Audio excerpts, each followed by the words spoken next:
오늘부터는 사도행전 강해를 시작하게 됩니다. 사도행전의 전체 주제를 건강한 공동체로 제가 정하게 되었습니다. 우리 뉴라이프 교회가 믿음의 공동체요, 또 한 몸을 이룬 공동체로서 사도행전 강해 말씀을 통하여 온전한 믿음의 공동체를 이뤄 나아가는 것이 어떠한 것인지를 함께 나누고 깨닫는 귀한 시간들이 되기를 바랍니다. 사도행전 여러분 잘 아시는 것처럼 역사서라고 하죠. 이 기록된 이 역사서는 하나님께서 어떻게 교회를 세우시고 약속을 어떠한 방법으로 이뤄 나아가시는지 아주 굉장히 다이나믹한 그러한 전개를 볼 수 있습니다. 또한 하나님의 신실하심을 믿고 있는 성도들, 그 성도들이 어떻게 교회를 세워 나아가고 있는지, 어떻게 신앙생활을 했는지에 대한 내용들도 아주 자세히 기록되어 있습니다. 결론은 하나님은 어떠한 상황 가운데 처해 있다 할지라도 반드시 약속을 성취하신다라는 그런 결론을 사도행전에서 볼 수 있게 되죠. 하나님이 세우신 목적은 믿음의 사람들을 통해서 반드시 이루신다. 하나님의 계획과 목적은 열정이 있는 사명자를 통하여서 반드시 이뤄내신다. 영혼 구원의 열정이 있는 사명자를 하나님이 반드시 사용하십니다. 그러한 사명자들이 모여 있는 곳이 교회이죠. 교회를 통해서 하나님은 역사를 이뤄 나아가십니다. 때로는 긴가민가하는 사건들이 있습니다. 이런 것도 하나님이 허락하신 것인가? 이러한 어려운 시련을 우리에게 주신 이유가 무엇일까? 이것마저도 하나님이 주신 것인가? 라는 당황스러운 일들도 있습니다. 그러나 시간이 지나면 지날수록 복음 사역, 영혼 구원을 하는 그 사역은 지속적으로 성장되어지는 것을 사도행전에서 볼 수 있게 됩니다. 반전이 없는 것 같으면서도 시간이 지나면 반전이 있는 것이 바로 사도행전의 내용이에요. 우리 인생에도 반전이 있습니다. 이미 예수를 믿기 시작한 그 시간부터, 그때부터 반전은 이미 시작되어진 것입니다. 더 나아가 우리가 가야 될 표대를 향하여 나아가는 그 길, 그 마지막 때에는 역사적인 반전이 이루어진다라는 것을 우리는 믿고 있는 것이죠. 그 때가 저와 여러분들에게도 동일하게 일어나기를 원합니다. 사도행전 6장 7절 말씀을 함께 읽겠습니다. 시작. 하나님의 말씀이 점점 왕성하여 예루살렘에 있는 제자의 수가 더 심히 많아지고 허다한 제사장의 무리도 이 도에 복종하니라. 아멘. 언제 역전되어지고 언제 반전이 일어나는가? 사람이 할 수 없는, 사람이 포기한 그 상태에서도 하나님은 약속을 성취하시는데 언제 약속이 이루어지는가? 말씀이 왕성해졌을 때입니다. 우리 눌라프에도 믿음의 건강한 공동체로서 하나님의 말씀이 왕성하여지는 그 때가 된다면 우리가 경험할 수 없었던 놀라운 그 역사가 우리 안에서 이루어지게 될 줄 저는 믿습니다. 뉴라이프에도 놀라운 반전이 일어나기를 저는 원합니다. 지금 당장은 알 수 없고 지금 당장은 보여지지 않지만 변화를 찾을 수는 없지만 그러나 점차적으로 시간이 지나면서 말씀이 왕성해졌을 때 우리의 연약함을 뛰어넘는 놀라운 반전이 우리 공동체에 일어나게 될 줄 저는 확신합니다. 그러한 건강한 공동체를 기대하며 나아가시는 저와 여러분이 되길 바랍니다. 사도행전은 누가가 쓴 책이죠. 오늘 본문 1절을 보게 되면 내가 먼저 쓴 글에는 이라는 구절을 보아 알 수 있는 것은 사도행전 이전에 다른 어떠한 글을 썼다는 것을 알 수가 있습니다. 무엇입니까? 바로 누가복음이죠. 누가가 쓴 성경을 우리가 어떻게 신뢰할 수 있는가? 그 근거는 사도행전과 누가복음을 의사와 역사학자인 누가가 썼기 때문에 좀 더 구체적이고 실제적으로 쓰여졌다는 것을 알 수가 있습니다. 사실 그대로 기록했다는 것을 알 수 있는 것이죠. 누가복음에서는 예수님의 생애에 대해서 기록하면서 예수님 이 땅 가운데 왜 오셨는지, 무엇을 하셨는지, 그리고 왜 죽으셔야만 했는지, 그리고 하늘 나라에 대해서, 하나님의 나라에 대해서 선포하셨던 예수님을 소개하는 그러한 누가복음의 내용이 있었다고 한다면, 사도행전은 예수님이 죽으시고 난 다음에 예수님의 전기를 말하고 있는 것이죠. 보통 전기라고 한다면 살아 있을 때의 내용을 설명하는 것이지만, 사도행전은 예수님의 전기는 죽은 다음에서도 역사는 이루어지고 있다라는 것을 나타내 주고 있습니다. 그래서 사도행전의 키워드는 무엇이냐 하면 성령, 교회, 선교, 전도, 생명이라는 키워드가 있습니다. 그러면 우리가 가져야 될 사도행전에서의 말씀을 통해서 우리가 가져야 될 마음과 자세와 사명은 무엇이냐 하면 성령과 교회와 선교를 중심으로 하는 그러한 마음이 우리에게서 생겨나야 하는 것이죠. 오늘 본문 1절을 보아도 알 수 있는 것은 누가가 사도행전을 썼을 때 왜 쓰게 되었는지에 대한 그 기록이 나와 있는데요. 1절 말씀을 우리 함께 읽겠습니다. 시작. 데오빌로여, 내가 먼저 쓴 글에는 무릇 예수께서 행하시며 가르치시기를 시작하심부터. 자, 데오빌로에게 쓴 수신인이 데오빌로다라고 저희가 1절 말씀 보아 알 수 있는 것이죠. 자, 데오빌로는 그렇다면 누구인가? 왜 누가는 데오빌로에게 이러한 글을 쓰고 있는 것일까요? 데오빌로는 누가복음 1장에서도 등장하게 되는데요. 누가복음 역시 데오빌로를 향한 그러한 글들이 있었다는 것을 볼 수 있게 되는 것이죠. 누가복음 1장 3절에 보게 되면 데오빌로를 뭐라고 부르는가? Most excellent라고 부르는데요. 각하라는 그러한 단어를 존칭을 사용하고 있습니다. 이러한 호칭을 사용하는 것은, 각하라는 것은 총독 이상의 사람들에게만 사용하는 그런 호칭인데요. 데오빌로는 상당한 높은 직책을 가진 사람 중에 한 사람이었습니다. 바로 로마의 어떠한 높은 위치에 있는 사람이죠. 로마의 지배층이다라고 한다면 유대인에게 있어서는 굉장히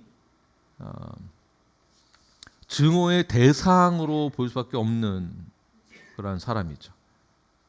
유대인들이나 크리스찬에게 있어서 증오의 대상입니다.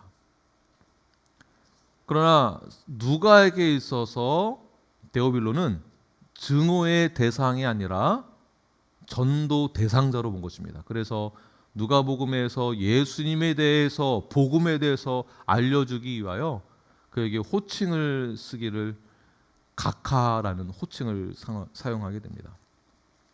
이 말은 내가 당신을 증오하지 않고 당신을 나의 가족으로 받아들이기를 원합니다. 이 복음을 꼭 들으십시오. 복음을 받아 들으십시오. 하나님도 나를 사랑하신 것처럼 당연히 당신도 사랑하십니다. 당신 때문에 예수님이 당신의 죄를 사하기 위하여서 죽으셨습니다. 라는 내용이라고 보아야 될 것입니다. 그렇다면 도대체 누가는 왜 정말 사랑하기 힘든 이러한 사람을 사랑하면서 복음을 전했던 것일까요?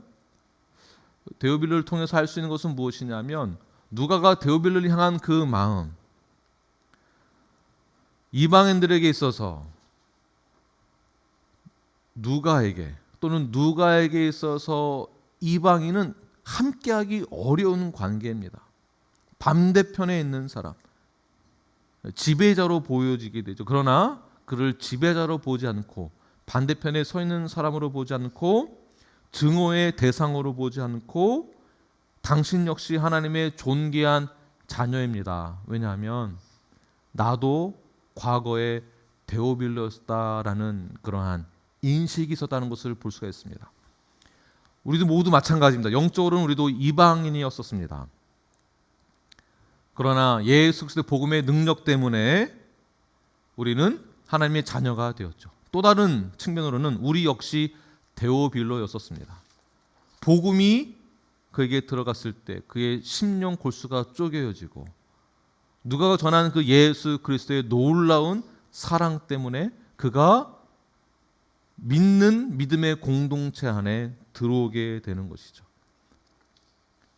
그런데 드디어 누가는 데오빌로를 처음 예수님을 믿는 그 믿음의 대상으로 여겨서 각하라는 존칭을 사용하다가 예수님의 생애에 대해서 전하고 메시아가 누구이신지를 전하고 예수님이 왜 치욕스러운 십자가를 지셔야만 했는지를 복음에 대해서 전한 다음에 누가는 두 번째 편지를 쓰면서 사도행전에서 그에게 전하기를 데오빌로요라고 말을 하면서 각하라는 호칭을 빼게 되죠. 각하라는 존칭을 쓰면서 대하는 그 어색하고 지위를 높여주어야만 하는 대상으로 보지 않았다라는 것입니다. 자, 이 말은 무슨 말이겠습니까? 데오빌로를 각하라는 존칭을 쓰지 않고 나의 형제로 받아들였다라는 뜻이에요. 오늘날 저희 교회식으로 표현해 본다면 우리 교회의 멤버가 되었다라는 것입니다. 멤버가 되었다. 형제가 되고 자매가 되었다. 이것을 비유로 한번 설명해 본다면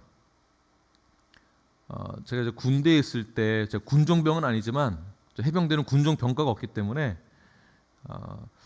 군종병과가 해야 될 일들을 거의 제가 했었습니다. 그럼 군목 목사님이 계셨는데 목사님이 밥풀떼기 3개였어요. 밥풀떼기 3개. 뭐죠, 목사님? 밥풀떼기 3개가? 대위죠, 대위. 네. 대위입니다, 대위. 근데 제가 2사단, 사단장님이 원스타였어, 원스타. 그러니까 원스타는 군대에서 스타는 아주 어마어마한, 굳이 표현을 해보자면 하늘과 같은 대상이에요. 네. 거의 뭐 원스타가 교회 온다 그러면 전체가 다 일어나서 필승하면서 뭐 이제 부대가 난리가 납니다. 교회가 난리가 나죠. 그런데 대위 목사님이 딱 들어가는 순간 스타도 일어나죠. 일어나서 목사님 하게 되는 것처럼. 그리고 그 목사님은 우리 스타 장군에게 형제님 이렇게 하게 되죠. 그러니까 교회 안에서 형제로 받아들였다라는 거죠. 있을 수 없는 일들이 일어나게 되었다라는 것입니다. 이제는 데오빌로를 교회의 공동체 일원으로 보았다라는 것이죠. 가족처럼 대하게 되었다. 그래서 누가복음에서는 복음에 대해서 알려주는 것처럼 저희들도 처음부터 가족으로 보지 않죠. 초신자들이 들어오면 복음을 다시 잘 가르치고 예수님이 누구이신지, 또한 예수님이 왜 죽으셔야만 했는지, 우리는 그 사건을 어떻게 받아들이고 이해를 해야 하는지, 내가 예수를 믿는다라고 한다면 그 다음 나는 어떠한 자세를 가지고 신앙생활을 해야 하는지, 어떠한 헌신을 해야 하는지, 나는 왜 헌신을 해야 하는지까지도 우리는 점검되어야 하는 것이겠죠. 그것을 가족으로 그때 받아들이게 되는 것입니다. 가족으로 받아들였다, 가족 구성원이 되었다라는 것은 사명이 있다라는 말과도 같은 것입니다. 저 혼자 살아간다면 저만을 위해서 살아가겠죠. 그러나 가족 공동체를 이루게 되어지는 아버지의 입장을 가지게 됐을 때에는 저에게 사명이 있습니다. 가족을 내가 어떻게 해야 한다라는 사명이 있는 것이죠. 가족 구성원 모두가 다 사명이 주어집니다. 아들의 역할이 있고 엄마의 역할이 있고 아버지 역할이 있는 것처럼 사명이 있는 것이죠. 그런 것처럼 교회 안에서 가족 구성원이 되었다라는 것은 사명자가 되었다는 말과 같은 것입니다. 예수님을 믿는다. 내가 교회 출석하고 있습니다. 교회를 다닌다. 성도입니다. 신앙생활을 하고 있다라는 말 자체는 뉴라이프 교회 공동체의 일원이 되었습니다. 가족 구성원이 되었습니다. 제가 사명이 있습니다. 라는 말과 같은 것입니다. 데오빌로 역시 로마의 총독 이상의 직책을 가지고 있으면서도 각하라는 직책을 부르지 않지만 그러나 그가 진정으로 예수 그리스도를 영접하였고 교회 가족 구성원이 되어서 멤버가 되어서 사명자가 되어서 훈련을 받고 있다라는 것을 보여주고 있는 것이에요. 1절 말씀만 보아도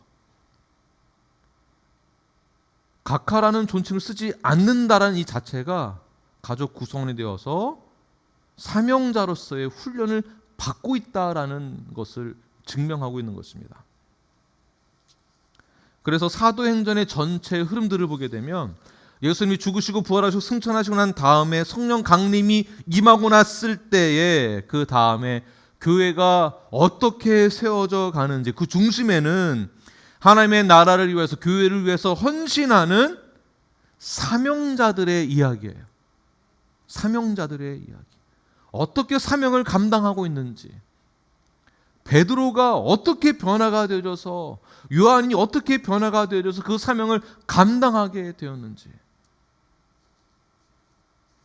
7 집사들이 세워지고 그 집사들이 어떠한 사명을 감당하게 되었는지, 사도 바울이 어떻게 사도 바울이 되어서 그 엄청난 사명을 감당하게 됐는지, 죽음을 눈앞에 두고서도 결코 흔들림 없이 내가 복음을 전하겠노라, 교회를 세우겠노라, 그 사도 바울의 사명에 불타오르는 그 열정을 바라보고 함께 나누며 떡을 떼며 훈련을 받았던 수많은 장로들, 성도들, 동역자들, 그들의 사명이 어떠했는지를 드러내고 있는 것이 바로 사도행전입니다. 우리 3절 말씀을 함께 읽겠습니다. 시작. 그가 고난 받으신 후에 또한 그들에게 확실한 많은 증거로 친히 살아계심을 나타내사 40일 동안 그들에게 보이시며 하나님 나라의 일을 말씀하시느니라. 아멘. 자, 그렇다면 우리는 어떠한 사명을 가져야 하는가? 3절 말씀에서 말하고 있는 것처럼 사명자가 해야 될 일들은 친히 그가 살아계신 것을 어떻게 해요? 나타내는 것입니다. 나타내는 거예요. 누가가 데오빌로에게 예수 그리스도가 살아계시다라는 것을 나타낸 것이죠. 그가 죽으신 것으로 끝나는 것이 아니라 살아나셨다. 그 살아계신 분이 나의 왕 중의 왕이 되시는 것이다 라는 것을 증거하는 것입니다. 이러한 위대한 사명이 우리에게 주어졌고요, 동시에 교회에게 이러한 사명이 주어진 것입니다. 예수님이 죽으시고 부활하셔서 40일 동안 이 땅 가운데에서 머물면서 하신 일들이 무엇이겠습니까? 하나님의 나라의 일을 나타내는 거예요. 나타내는 거. 이 부분에 있어서 여러분 개인적으로 잘 적용해 보시길 바랍니다. 나는 개인의 삶 가운데에서 무엇을 나타내고 있는가? 학생 신분으로서 나는 무엇을 나타내고 있는가? 아버지 어머니로서, 목사로서, 또한 회사에서는 사장으로서, 직원으로서 내가 처해 있는 각자의 개인의 삶 가운데에서 나는 무엇을 나타내고 있는가? 우리는 하나님이 우리에게 주신 그 사명, 동일하게 예수님이 우리에게 나타내 보여주셨던 그 삶을 본받아서 하나님의 나라의 일에 대해서 우리는 나타내는, 증거하는, 증인된 삶을 살아야 하는 것입니다. 유대인들에게 있어서, 이스라엘 백성들에게 있어서 구약에서는 무엇이 가장 중요했냐면 하나님이 선택한 이스라엘 백성 그 자체가 중요했었습니다. 그래서 우리가 중요했어요. 우리. 지금 내가 살고 있는 이 땅, 이 당시에 로마의 지배를 받고 있었을 때에 이들에게서 가장 중요하게 생각하는 것이 무엇이냐면, 가장 관심이 많았던 부분이 무엇이냐면 하나님의 나라 일을 나타내는 게 중요한 것이 아니라 메시아가 언제 오나, 메시아가 빨리 와서 이 고난을 멈춰주는 것, 이것을 기다렸던 것이죠. 다른 것에 관심이 없었습니다. 하루라도 빨리 메시아가 와서 로마 정권에서부터 벗어나게 해주는 그 메시아 왕이 빨리 오는 것, 이 상황을 빨리 정리해 주는 것에만 관심이 많았어요. 지금 여러분들이 처해 있는 상황 가운데에서 나에게만 관심이 있다고 한다면 예수 그리스도는 나에게 있어서 나의 문제를 해결해 줄 사람으로만 여기게 되는 것이죠. 경제적으로 어려운 분이 있다고 한다면 그 어려움 때문에 너무나 힘이 들어서 하나님을 생각했을 때는 반드시 이 문제를 해결해 줄 분으로만 생각한다는 것이에요. 그러나 궁극적으로는 우리가 가져야 될 성숙한 신앙인의 자세는 지금 내 문제를 해결해 달라는 그러한 기도와 기대가 아니라 우리가 이미 받은 사명, 그 사명은 하나님의 일을 나타내는 것, 그가 친히 살아계신 것을 나타내는 것, 이스라엘을 뛰어넘는 하나님의 나라를 증거하는 것, 지금 나의 삶의 어려움을 뛰어넘는 예수님이 살아계심을 증거하는 것을 나타내는 것, 이것이 우리의 주된 관심사가 되어야 하며 사명이 되어야 한다는 것입니다. 요한복음 21장 1절 말씀 함께 읽겠습니다. 시작. 그 후에 예수께서 디베랴 호수에서 또 제자들에게 자기를 나타내셨으니 나타내신 일은 이러하니라. 어떤 말일까요? 예수님께서 죽으시고 난 다음에 제자들이 다 흩어졌어요. 불안한 거죠. 예상했던 게 아닌데 굉장히 곤란한 상황에 처하게 된 것입니다. 자신들의 입장이 굉장히 어려워진 것이죠. 그들은 절망했고 포기했고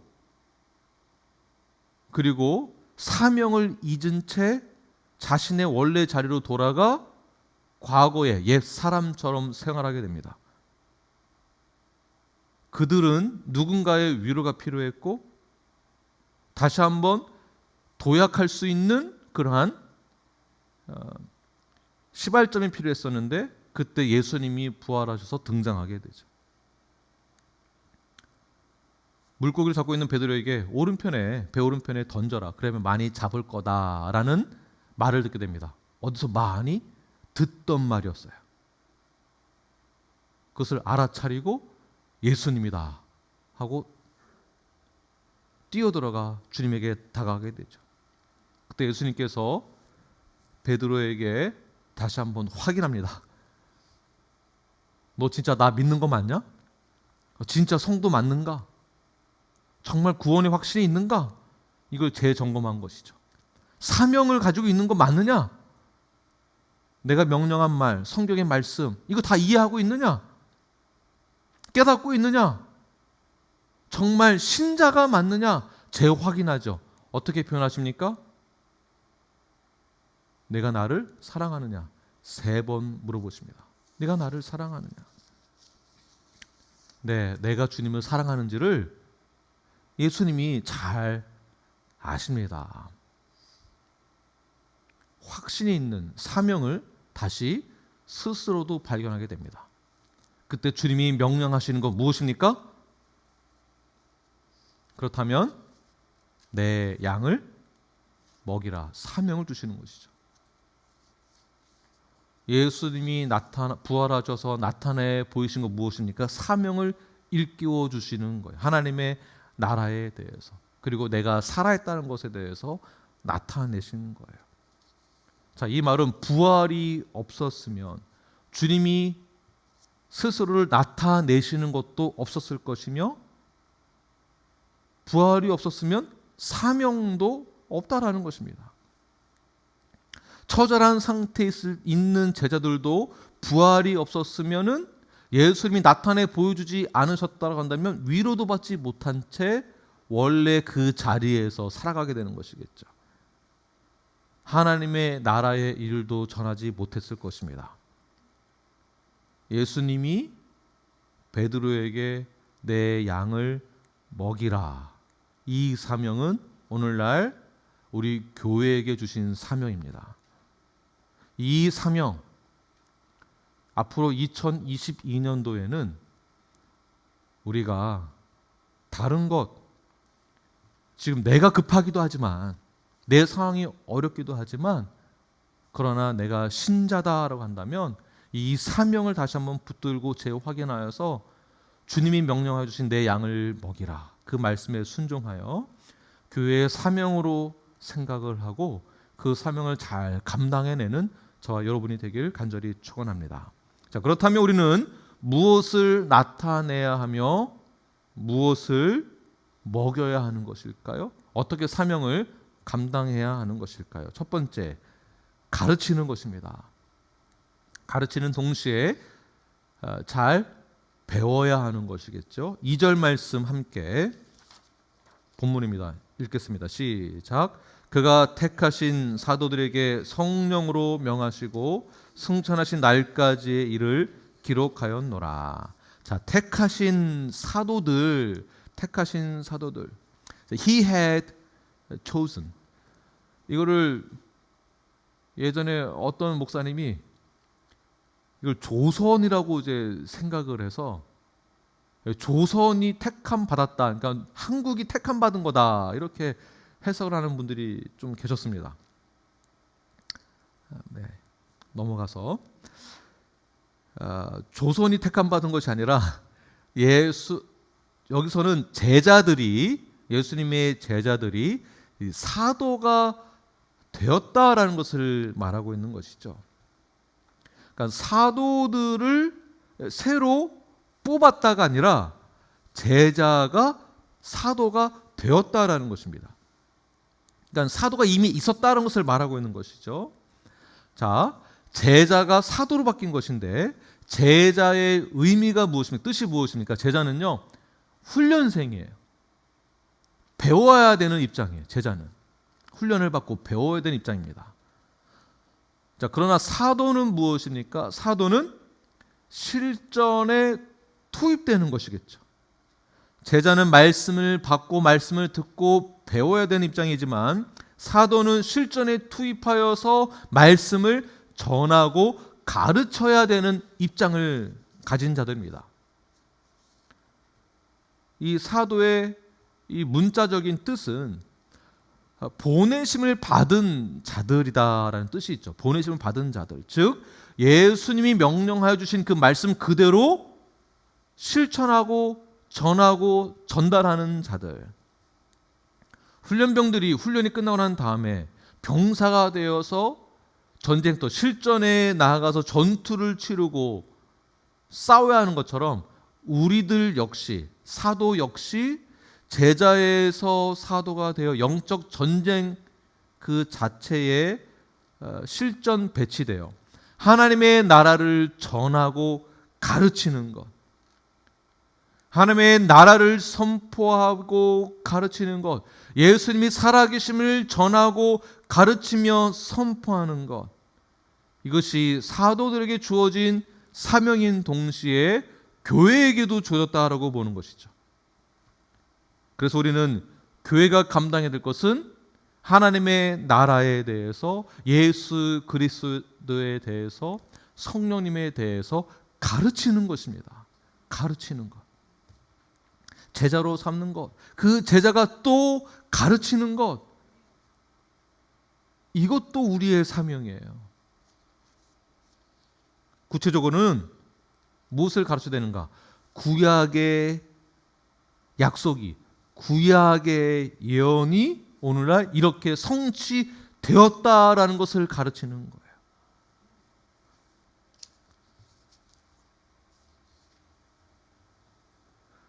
그 예언이 무엇입니까? 무엇이 성취되었다라는 것을 우리는 가르쳐야 되는 것이겠습니까? 누가복음 24장 45절 말씀을 함께 읽겠습니다. 시작. 이에 그들의 마음을 열어 성경을 깨닫게 하시고.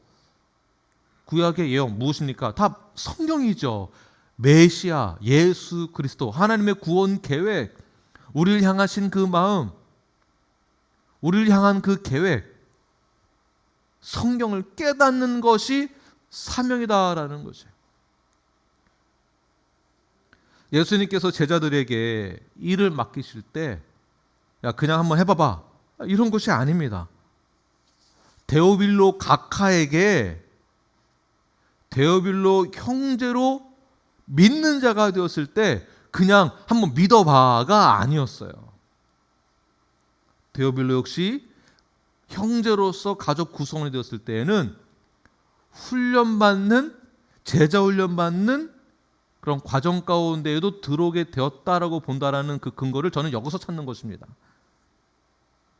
데오빌로도 예수 그리스도가 누구신지를 알아야만 했습니다.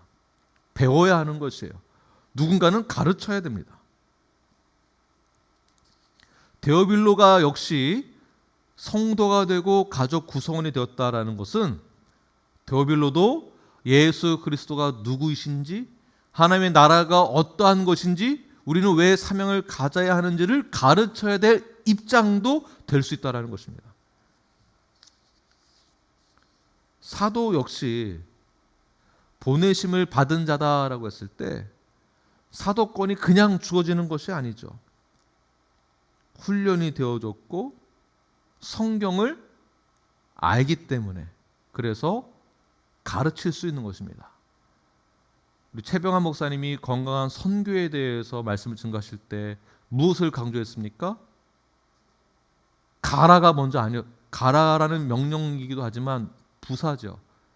그래서 원어에서의 명령형은 뭐만 존재한다고 했습니까?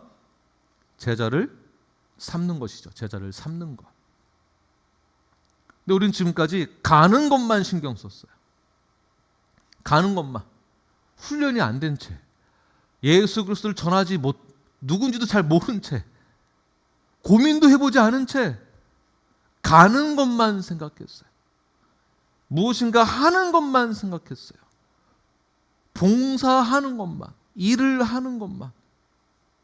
그러나 중요한 것은 하나님은 누구이신지, 하나님의 나라에 대한 일, 예수 그리스도가 왜 죽으셔야만 했는지, 예수 그리스도가 나에게서 어떠한 분이신지, 이러한 사명이 없이 그냥 가는 것만 생각했다라고 한다면 무기를 들고 가지 않는, 분명히 질 수밖에 없는 그 전쟁터에 가게 되는 것입니다. 성경을 모르고 말씀을 모르고 말씀을 무시하던 호세아 선지자 그 때가 있었습니다. 말씀을 무시하던 때. 왜 그렇습니까? 성경을 몰라서 그런 거. 하나님을 모르기 때문에. 그러니까 하나님이 다시 사무엘을 사용하시잖아요. 말씀을 가르치기 시작합니다. 그때 조금씩 자라나게 됩니다. 그러므로 내 생각과 나의 주관, 내가 먼저가 아니라 하나님의 뜻, 성경의 말씀, 그 말씀을 받으시고 배우시고 그대로 전하시는, 가르치시는 저와 여러분이 되기를 간절히 축원합니다. 두 번째는 우리는 무엇을 나타내야 하는가? 누가복음 24장 47절 말씀을 함께 읽겠습니다. 시작. 또 그의 이름으로 죄 사함을 받게 하는 회개가 예루살렘에서 시작하여 모든 족속에게 전파될 것이 기록되었으니. 여기서 보십시오. 예루살렘에서 시작되는 것이 있었는데 무엇이 시작됐습니까? 죄 사함을 받게 하는 회개죠. 그러므로 우리가 무엇을 나타내야 하는가? 복음을 전파하되 그 복음은 회개의 복음을 전파하는 것입니다. 회개하라. 예수님이 제자들에게 말하고자 하는 것, 누가가 데오빌로에게 말하고자 하는 것, 오늘날 우리 모두가 하나님의 나라에 대해서 나타내야 할 것은 무엇이냐 하면 예루살렘에서부터 시작하여 땅끝까지 전해졌던 바로 회개하라, 천국이 가깝다, 회개의 복음을 나타내야 하는 것입니다. 그냥 복음을 전하는 것이 아니에요. 그냥 복음을 전했더니 어떻게 변질되는가? 신앙생활 잘하면 복받아. 여기서 끝나는 거예요. 목사님 기도받으면 복받아. 틀린 말은 아니지만 여기에만 밸런스가 안 맞는 것이죠. 목사님 양복해주면 복받아. 이런 거. 교회 건축 헌금 많이 하면 복받아. 봉사하면 복받아. 너무 여기에만 집중했던 것 같습니다. 기도 많이 하면 부자 되고 내 아들 딸 시집장가 잘 가고 좋은 회사 들어가고 돈 많이 벌게 될 거야. 아프지 않을 거야. 병 걸리지 않을 거야. 죽지 않을 거야. 무엇이 빠졌습니까? 회개하라가 빠진 것이에요. 회개하라. 오늘날 교회를 평가해 본다면, 오늘날 우리를 평가해 본다면 교만하고 자만하며 이기적이고 말씀을 무시하고 성경을 무시하며 하나님을 경외하지 않는 것도 큰 죄인데, 더 큰 죄는 그렇게 하고 있음에도 불구하고 회개하지 않는 게 더 큰 죄입니다. 회개하지 않는 것. 성령님을 무시하는 큰 죄. 그래서 알고 있으면서도 그 죄를 또 범하고 있는 그 죄. 회개하지도 않는 그 죄. 더 큰 문제는 회개하라고 선포하지 않는 설교자가 더 큰 문제입니다. 교회의 문제이죠. 좋은 것이 좋은 거라고 넘어가는 거. 예수님이 강조하는 것은 명령은, 지상대 명령은 가라만 있는 것이 아니죠. 이 한 구절만 가지고 설교하다 보니까 가라에만 집중되어집니다. 그러나 성경 전체에서 요구하고 있는 것이 무엇입니까? 복음을 전하러 가되 무엇을 전하는 것입니까? 회개하라예요. 회개하라. 회개하라가 빠졌습니다. 오늘날에는 회개하라. 내가 죄인인지 당신은 죄인입니다. 이 말을 못하는 거죠.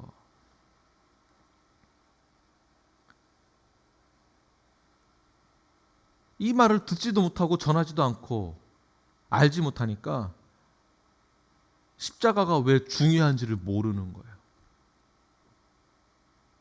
십자가가 무슨 뜻인지도 모르는 거예요. 내가 왜 십자가 앞에 자복해야 하는가?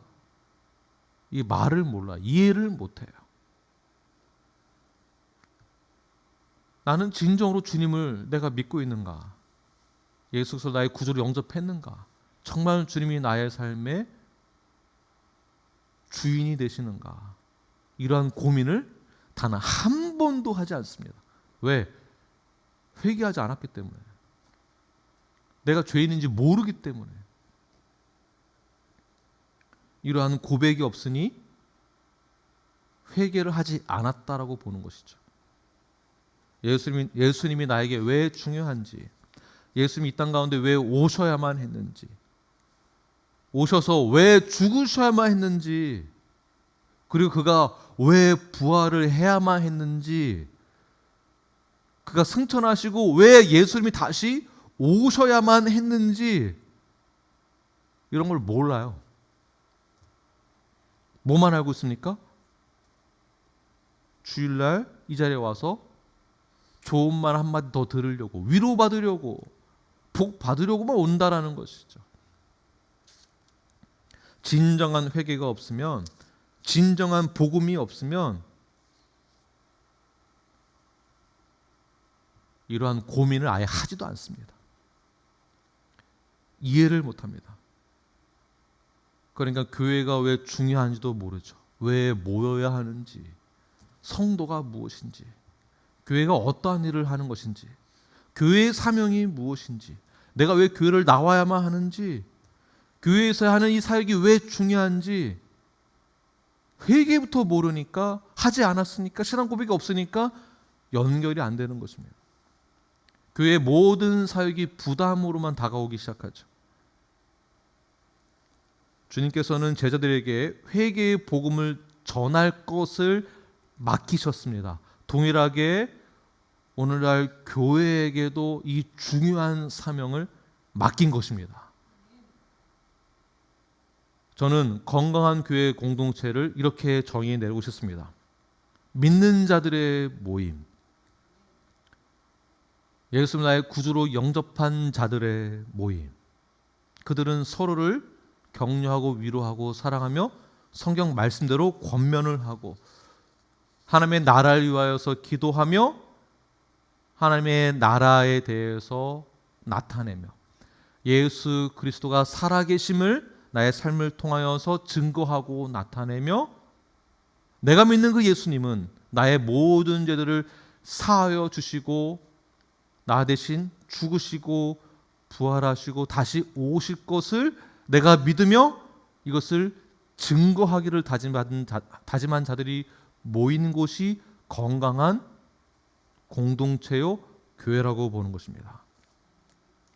저는 이 회개의 복음이 그대로 선포되어졌을 때 이때가 가장 건강한 공동체다라고 보고 있습니다.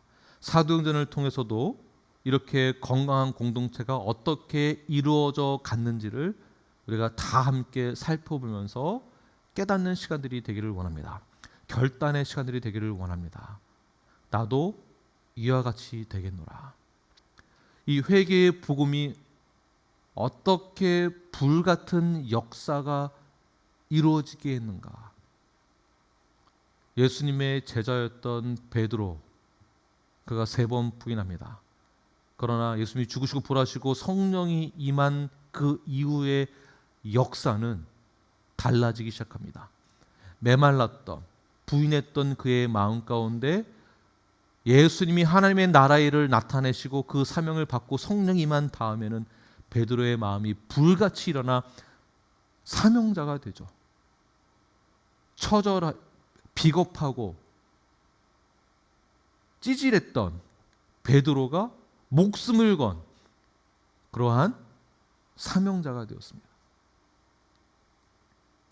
반토막 복음을 알고 있었던 아볼로가 예수 그리스도의 복음과 회개의 복음 이것을 가르침을 받고 깨닫게 되고 결단을 내리는 순간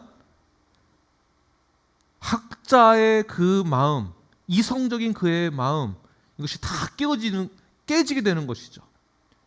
아볼로의 마음에 불같이 임하게 되어지므로 회개의 능력이 임하게 되고 성령의 능력이 임하게 되고 그가 완전한 복음을 깨닫게 되고 난 다음에 아볼로는 놀라운 복음을 전하는 선생이 되어집니다.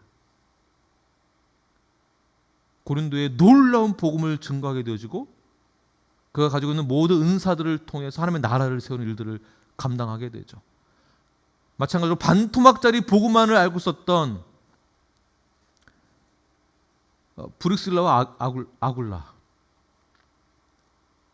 그저 먹고 살기 위하여서 피신 내려왔을 때 생명을 보존하고자 내려왔을 때 사도 바울을 만나 완전한 복음을 그가 받아들이고 난 다음에 생명을 다하여서 사도 바울 그 생업을 뒤로하고 사도 바울과 함께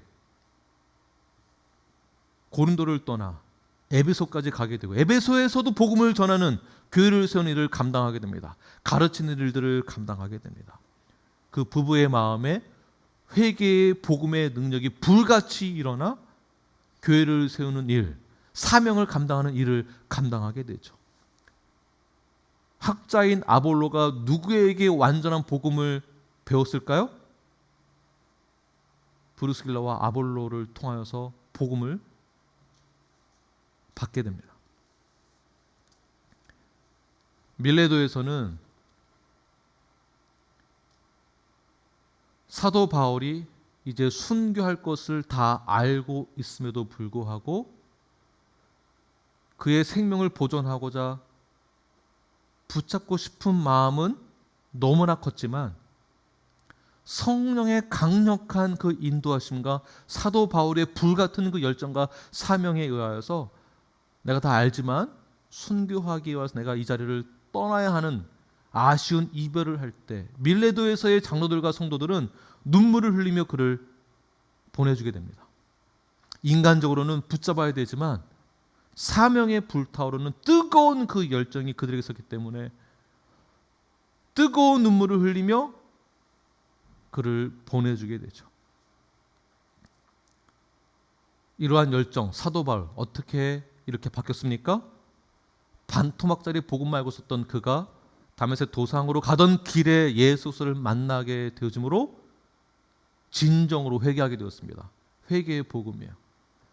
사도 바울이 이렇게 변화가 되었고 그의 변화된 그 삶과 사역과 열정과 사명을 통하여서 교회가 세워지고 제자들이 생기게 되어지고 두란노에서의 놀라운 그 복음의 능력을 가르치게 되어지므로 많은 사람들이 찾아오게 되어지고 회개의 복음을 깨닫게 되어지고 그들이 돌아가 또 교회를 세우게 되어지고 이러한 건강한 믿음의 공동체, 이러한 공동체를 저 혼자만 꿈꾸는 것이 아니라 우리 모든 성도가 사도행전을 통하여서 성령의 그 역사하심이 우리에게도 동일하게 일어나며 말씀이 왕성하여져서 놀라운 반전이 일어나는 것을 우리 모두가 함께 기대하고 경험하는 우리 뉴라이프가 되기를 원합니다.